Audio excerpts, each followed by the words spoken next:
எப்படி இருக்கீங்கக்கா 2 பேரும்? ஏதோ இருக்கும்.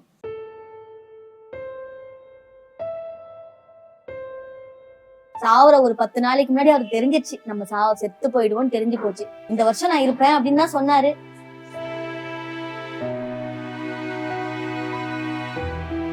அப்பா இருக்கும்போது எவ்வளவு சந்தோஷமா இருக்கு? ரொம்ப ஹாப்பியா தான் இருந்தது.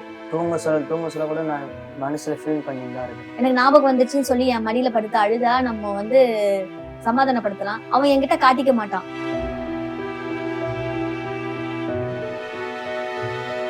உங்க அப்பா புஷ்டு அங்க இருக்கிறாரா அப்படின்னா நான் நம்ப மாட்டேன். போட நம்ப மாட்டேன். பார்த்தா அங்க இருப்பாரு. உங்களுக்கு ஏதாவது அப்பாட்ட சொல்லணும்னு ஏதாவது ஒரு விஷயம் இருக்கா? இப்ப ஏதாவது ஒரு விஷயம் சொல்லிடு நல்லா இருந்ததுன்னா என்ன சொல்லிருக்கீங்க அப்பா? குடிக்காம எங்க கூடயே இருந்திருப்பான்னு சொன்னேன். விஜய் சித்து அண்ணனும் எங்க வீட்டுக்காரும் வந்து ஒரு குடிச்சிட்டு வந்தப்பதான் அந்த வீடியோவே எடுத்தாங்க. குடிச்சதுனாலதானே இந்த வீடியோ வந்தது அப்படின்னு சொல்லிட்டு கொஞ்சமா குடிச்சிருந்தவர் கூட நிறைய குடிக்க ஆரம்பிச்சிட்டாரு. ரொம்ப ஜாஸ்தி சாப்பிடாமயே குடிக்க ஆரம்பிச்சிட்டேன். எனக்கு ஃபர்ஸ்ட் கை கால் கொஞ்சம் வராம போயிருந்தது. எப்பன்னா ஒரு 2 வருஷத்துக்கு முன்னாடி. அந்தனுடைய ப்ராப்ளம் எனக்கு இப்ப ரொம்ப கஷ்டம். இந்த பிப்ரவரி மாசம் பிறந்து ஹாஸ்பிட்டல் தான். ஹாஸ்பிட்டல் தான். தோல் மேல கைய போட்டு நான் இருக்கண்டா அவனுக்கு அப்படி சொன்னாங்க. விஜய் சித்து ஃபேமிலியில இருக்கிறதையும் பார்க்கணும். நம்ம போய் கேட்கும் போது அவங்களுடைய மனநிலை எப்படி இருக்குன்றதையும் நான் பார்க்கணும். நம்ம போய் கேட்டு அவங்க உங்களுக்கே நான் உதவி பண்ணணும்னு டக்குன்னு கண்டிப்பா அவங்க கேட்க மாட்டாங்க. இருந்தாலும் ஒரு சின்ன ஒரு தயக்கம் தான். எங்களாம் ரொம்ப வசதியா இருக்கிறவங்க. இப்ப எங்க வீட்டுக்காரர் இறந்துட்டாரு. எங்களுக்கு பண உதவி வேணாம். அவரை வளர்த்த மாதிரி பையனை ஏதாவது யூடியூப்ல சின்ன வேடத்துல ஏதாவது ஒரு கல்யாண நாளுக்கு அங்க உட்கார்ந்து ஹாஸ்பிட்டல்ல பேசினதுதான் ஸ்டாண்டில. கண்டிப்பா சித்து உதவுவாப்ல. எப்படியாவது கொடுங்கப்பா.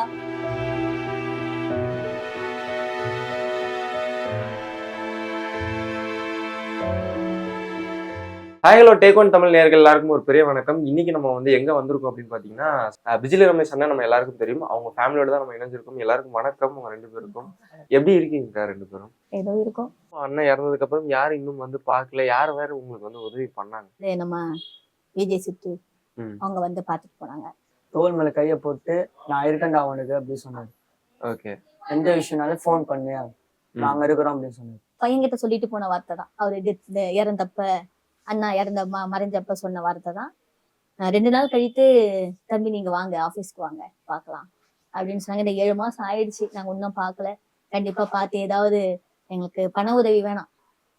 அவரை வளர்த்த மாதிரி பையனை ஏதாவது யூடியூப்ல சின்ன வேடத்துல ஏதாவது ஒரு ப்ரோக்ராம்ல சேர்த்து விடுங்க அப்படின்னு கேட்கலான்ட்டு தான். நீங்க போன் பண்ண ட்ரை பண்ணீங்களா? போன் பண்ணி பேச ட்ரை பண்ணீங்களா? போன் பண்ணல. ஏன் ட்ரை பண்ணல? எங்க அம்மா பண்றேன்னு சொன்னாங்க.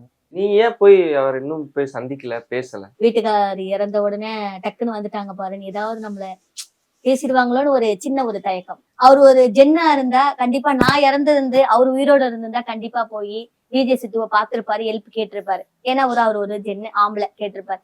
நான் ஒரு பொம்பளையா இருந்து அவங்க ஃபேமிலியில இருக்கிறதையும் நம்ம பார்க்கணும். விஜய் சித்து ஃபேமிலியில இருக்கிறதையும் பார்க்கணும். நம்ம போய் கேட்கும் போது அவங்களுடைய மனநிலை எப்படி இருக்குன்றதையும் நான் பாக்குறேன். நம்ம போய் கேட்டு அவங்க உங்களுக்கே நான் உதவி பண்ணணும்னு டக்குன்னு கண்டிப்பா அவங்க கேட்க மாட்டாங்க. இருந்தாலும் ஒரு சின்ன ஒரு தயக்கம் தான், வேற ஒண்ணும் இல்ல. தம்பி, இப்போ நீங்க என்ன படிக்கிறீங்க? 9th standard. ஸ்கூல்ல எல்லாரும் கேக்குறாங்களா? என்ன சொல்லுவாங்க? இப்ப நான் படிக்கிற ஸ்கூல்ல கிஷோர் தான் கூப்பிடுவாங்க ஸ்கூல்ல. ஆனா ஒத்தமட்ட ஸ்கூல்லயே பிஜிலி தான் கூப்பிடுறாங்க. அப்பா இருக்கும்போது எவ்வளவு சந்தோஷமா? ரொம்ப ஹாப்பியா தான் இருந்தது. எது கேட்டாலும் வாங்கி தருவாரு. இப்ப காசு கேட்டா கூட காசு தந்துருவாரு. என்ன கேக்குறானோ அடுத்த செகண்ட் வரும் அவனுக்கு. என்ன கேக்குறானோ, அவன் என்ன ட்ரெஸ் கேக்குறானோ, என்ன கேக்குறானோ அவனுக்குதான். இந்த வாட்டி நான் சைக்கிள் கேட்டாரு, வாங்கி கொடுத்துருன்னு சொன்னாரு. சாவறதுக்கு 2 நாளைக்கு முன்னாடி அக்கா எங்க அம்மாவை கூப்பிட்டு, அக்கா அவன் குழந்தை சைக்கிள் கேட்கறான், 5000 அதே சைக்கிள் வாங்கி கொடுத்துருங்கன்னாரு. அவன் அவுட் ஸ்கூலுக்கு போற வழி நீங்களே பாக்குறீங்களா? எவ்வளவு வண்டி வருது, எவ்வளவு வேன் வருது. அவரு தான் போயிட்டாரு. இவன் ஒருத்தனாவது இருக்கணும். அதான் வேணாப்பா சைக்கிள், உனக்கு +2 படி, நான் உங்களுக்கு வண்டியே வாங்கி கொடுக்குறேன். அம்மா உனக்கு நான் வண்டியே வாங்கி தரேன், சைக்கிள் வானான்னு சொல்லிட்டு தான் 3000 ரூபாய் கையில கொடுத்து ட்ரெஸ் எல்லாம் வாங்கிக்கோன்னு சொல்லிட்டோம். இப்ப அண்ணன் இருக்கும்போதும் இந்த மாதிரி உடம்பு சரியில்லாம இருக்கும்போதும் நிறைய பேர் அவரு குடிச்சுதான் இந்த மாதிரி ஆயிடுச்சு, குடிச்சுதான் இந்த மாதிரி ஆயிடுச்சு, இவருக்கு போய் ஏன் சித்து உதவி பண்ணணும், சித்து அவர் வேலையை கரெக்டா பாத்துட்டு இருக்காரு அப்படின்னு ஒரு விஷயம் சொன்னாங்க. அந்த டைம்ல நீங்க வீடியோஸ் எல்லாம் போடும் போதும் இந்த அம்மா ஏன் இப்படி பண்ணுது, ஏன் சித்து இப்படி சொல்லுது அப்படின்னு ஒரு தனிப்பட்ட ஒரு விஷயம் ஒண்ணு இருந்துச்சு. ஏன் அப்படி அந்த டைம்ல அப்படி சொன்னீங்க? குடிச்சது நீ விக்கிறதுனாலதான் நான் குடிச்சேன், நான் குடிக்கிறதுனால தான் நீ விக்கிறேன்னு சொல்லிட்டு வந்து விஜய் சுத்த அண்ணனும் எங்க வீட்டுக்காரும் வந்து ஒரு சின்ன ஒரு ஃபன் பண்ணாங்க. ஆனா அந்த குடிச்சிட்டு வந்தப்பதான் அந்த வீடியோவே எடுத்தாங்க. அதனால என்ன இவர் பண்ணிட்டாருன்னா, குடிச்சதுனாலதானே இந்த வீடியோ வந்தது அப்படின்னு சொல்லிட்டு அண்ணன் கொஞ்சமா குடிச்சிருந்தவர் கூட நிறைய குடிக்க ஆரம்பிச்சிட்டாரு. ஏன்னா குடிச்சதால தானே வீடியோ வருது அப்படின்னு சொல்லிட்டு நிறைய குடிக்க ஆரம்பிச்சாங்க. நிறைய பணங்கள் வந்தது. 5000 இப்ப வந்து ஒரு படத்துல வந்து 10,000 கொடுக்குறாங்கன்னா சும்மாவா? அதுல என்ன பண்றது, வீட்டுக்கு ஒரு 5000 கொடுத்துறது 5000 ரூபாய் செலவு பண்றது. இந்த மாதிரியே போனதாதான் ரொம்ப ஜாஸ்தி சாப்பிடாமயே குடிக்க ஆரம்பிச்சிட்டாரு. நீங்க சொன்ன மாதிரி இந்த ஃபன் பண்றோம் தான் அண்ணனோட பெரிய ஆரம்பமா இருந்துச்சு. ஆமா, இன்னைக்கு அதை பண்ணாம இருந்திருந்தா நல்லா இருந்திருக்கும்னு நினைக்கிறீங்களா? கண்டிப்பா அவரு பண்ணாம இருந்தா நல்லா இருக்குமான்றத தவிர்த்து அவர் அதை பண்ணதுனாலதானே இவ்வளவு ஃபேமஸ் ஆனாரு. ஓகே. பிஜிலினா ஒட்டு மொத்தம் Japan, Australia, Malaysia, Singapore, Mumbai எல்லா இடத்துல இருந்தும் கால் வந்தது. அவர் செத்தப்போ ஃபாரின்ல இருக்கிறவங்க தான் கால் பண்ணி பேசினாங்க. எல்லா நடிகரையுமே பாத்துட்டாரு அவர். நயன்தாரா மேடம், சமந்தா மேடம், ஏகப்பட்ட நடிகர்களை அவர் பாத்துட்டாரு. சமுத்திரகனி சார், சசிகுமார் சார், 1-2 பேரை விட்டு இருந்தாலும் தப்பா மன்னிச்சுக்கோங்க, நகுல் சார், எல்லாரையுமே ஏகப்பட்ட Sundar C sir, Khushbu ma'am, எல்லாரையுமே வந்து அவங்க பாத்துட்டாங்க. அவரு வந்து 50% அச்சீவ் பண்ணியிருக்காங்க. நானும் பையனும் சேர்ந்து இந்த சினிமா இதுல 100% அச்சீவ் பண்ணுவோன்ற நம்பிக்கை வந்து எங்களுக்கு இருக்கு. அதுக்கு வந்து அவர் பக்கத்துணையா இருந்து எல்லாமே செய்யணும். ஏன்னா அவர் வந்து கடைசி இறக்கும் பொழுது சாவர ஒரு 10 நாளைக்கு முன்னாடி அவருக்கு தெரிஞ்சிச்சு நம்ம செத்து போயிடுவோம்னு தெரிஞ்சு போச்சு. பொண்டாட்டி பிள்ளையில கூட கொஞ்ச காலமாவது இருக்கணும், இந்த வருஷம் நான் இருப்பேன் அப்படின்னு தான் சொன்னாரு. நான் வீட்டுக்கு போன மேல வீட்டுல போய் தான் இறக்கணும், ஹாஸ்பிட்டல்ல இறக்கக்கூடாதுன்னு அந்த நைட் டாக்டர் கிட்ட வந்து உங்களை கெஞ்சி கேட்டுக்கிறேன் டாக்டர், கல்யாண நாள் அன்னைக்கு நான் வீட்டுலதான் படுக்கணும், வீட்டுலதான் சாகணும்னாரு. அந்த 25ஆம் தேதி போய் எல்லாரையும் பாத்துட்டு வந்தாரு. அந்த டீ கடையில எல்லாரையும் பாத்துட்டு வந்தாரு. கிருஷ்ண ஜெயந்தி 26 ஆகஸ்ட் 26 அன்னைக்கு.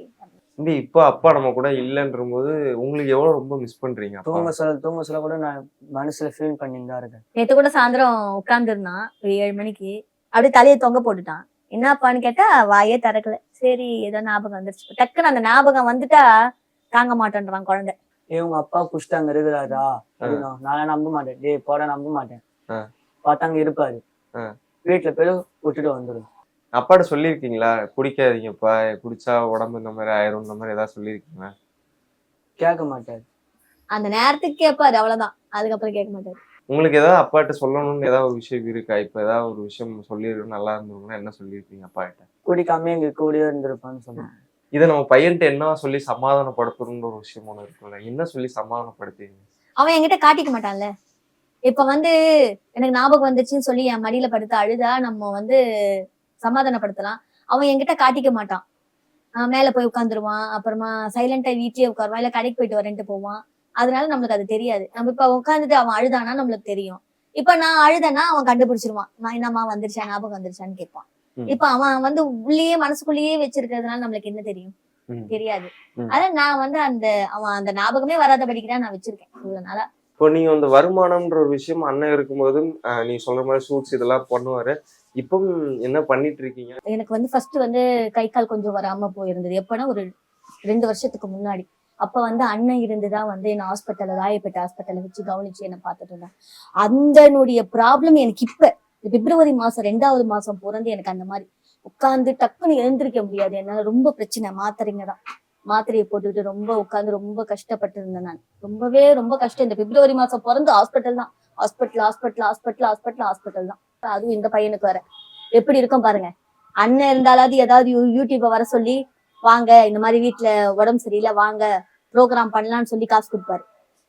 அவர் இல்லாத நேரத்துல நம்ம என்ன பண்ண முடியும்?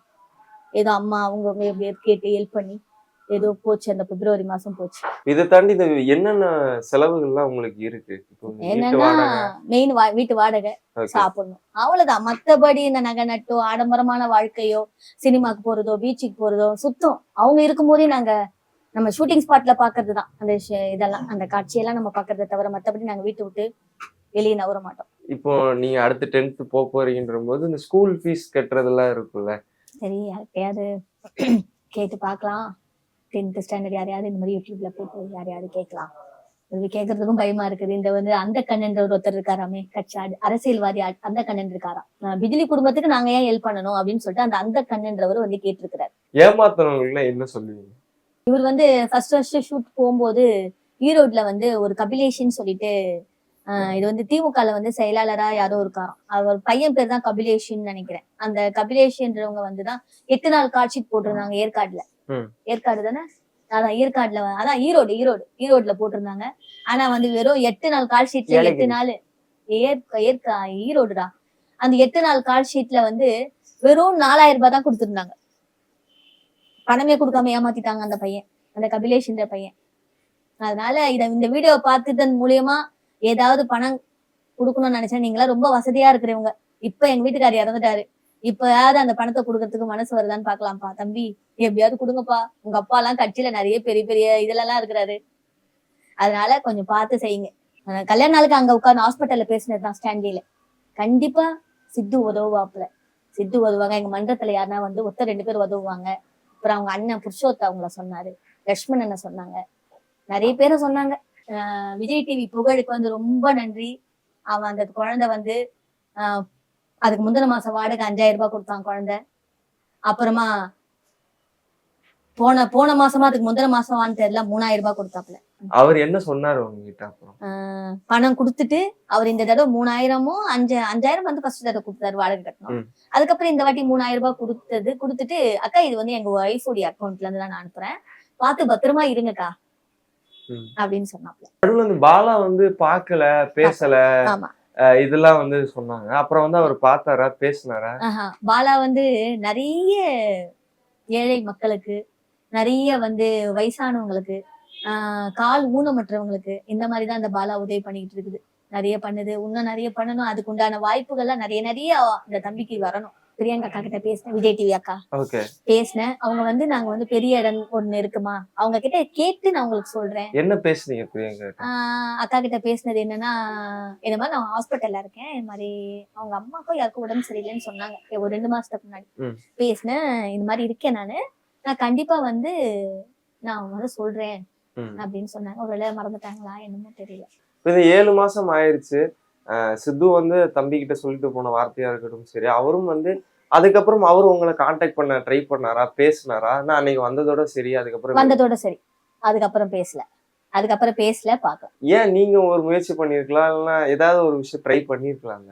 கண்டிப்பா நேரம் வரணும். அது வந்து கண்டிப்பா போவோம். கண்டிப்பா ஆபீஸ்க்கு போய் கண்டிப்பா அண்ணா இந்த மாதிரி வந்து பண உதவி எல்லாம் எதுவும் அண்ணா எங்களுக்கு வேணாண்ணா, இந்த மாதிரி நீங்க செய்யற ஒரு யூடியூப்ல வந்து 1-2 சான்ஸ் எங்களுக்கு கொடுங்க. இல்ல இப்போ ஒருவேளை அண்ணன் இருந்திருந்தா இந்த விஷயத்த நான் அண்ணன் கிட்ட சொல்லியிருப்பேன்னா என்ன விஷயம் சொல்லியிருப்பீங்க அண்ணன் கிட்ட? எங்க வீட்டுக்காரர் என்ன சொல்லியிருப்பேன், அதான் கூலி படம் வருது இல்லையா, அந்த கூலி படத்துல யார் மூலியமாவது ஏதாவது போய் பார்த்து நடிக்கணும், நீங்க நடிங்கன்னு சொல்லி என்கரேஜ் பண்ணியிருப்பேன். அந்த சாக்குல நானு ரஜினி சாரை மீட் பண்ணிருக்கலாம், பேசிருக்கலாம். என்ன பேசிருப்போம், எப்படி இருக்கீங்க சார், நல்லா இருக்கீங்களா, சாப்பிட்டீங்களா, அந்த மாதிரி வார்த்தையே கேட்டிருக்கலாம். எவ்வளவு மிஸ் பண்றீங்க ரமேஷ் அண்ணன்? எவ்வளவுனா நிறைய மிஸ் பண்றேன். எல்லாத்துலயுமே மிஸ் பண்றேன். நீங்க எதுக்கும் வருத்தப்படாதீங்க, எல்லாமே சீக்கிரமா சரியாகும். நிறைய பேர்கிட்ட பேசுங்க. மேபி ஏதாவது உங்களுக்கு ஏதாவது சப்போர்ட் தேவைப்பட்டுனா எங்க மூலமா கண்டிப்பா அதையும் நாங்க நிறைவேற்றணும். ரொம்ப நன்றிக்கா. ஓகே.